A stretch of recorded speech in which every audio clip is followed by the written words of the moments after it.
భూకబ్జా కేసులో అరెస్ట్ అయిన మాజీ ఎమ్మెల్యే బ్రహ్మానాయుడును ఇవాళ కోర్టులో హాజరుపరచనున్నారు. బ్రహ్మానాయుడు ప్రతిష్ఠ దెబ్బతీసేందుకు కూటమి నాయకులు కుట్ర చేశారని వైసీపీ నేతలు ఆరోపిస్తున్నారు. వైసీపీ మాజీ ఎమ్మెల్యే బ్రహ్మనాయుడికి ల్యాండ్ ఇష్యూతో సంబంధం లేకపోయినా కూటమి నేతలు నిరాధారమైన ఆరోపణలు చేశారన్నారు ఎమ్మెల్సీ అప్పిరెడ్డి. బ్రహ్మనాయుడు ప్రతిష్ఠ దెబ్బతీసేందుకు కూటమి నాయకులు కుట్ర చేశారని, మోసపోయిన బొల్లా రమేష్ బ్రహ్మనాయుడిపైనే కేసులు పెట్టి కుట్రలకు పాల్పడ్డారన్నారు.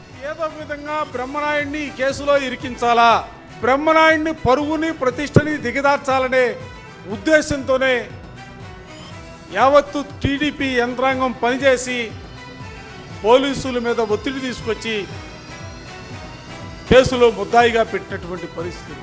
హైదరాబాద్ శివారు గండిపేటలో వేల కోట్ల రూపాయల విలువైన ప్రభుత్వ భూముల్ని కాజేసేందుకు ఫేక్ జీవోలు సృష్టించిన కేసులో వైసీపీ మాజీ ఎమ్మెల్యే బొల్లా బ్రహ్మనాయుడు అరెస్ట్ అయ్యారు. గత కొద్ది రోజులుగా పరారీలో ఉన్న ఆయన్ను తమిళనాడులోని కాంచీపురంలో సైబరాబాద్ పోలీసులు అదుపులోకి తీసుకున్నారు. ల్యాప్టాప్, చెక్ బుక్ తో పాటు వేర్వేరు ప్రాంతాల్లో భూములకు సంబంధించిన డాక్యుమెంట్లు స్వాధీనం చేసుకున్నారు. గండిపేటలో 9 ఎకరాల 28 గుంటల సర్కారు భూమి కొట్టేసేందుకు బ్రహ్మనాయుడు తెర వెనుక మంత్రాంగం నడిపించినట్లు సైబరాబాద్ పోలీసుల దర్యాప్తులో తేలింది.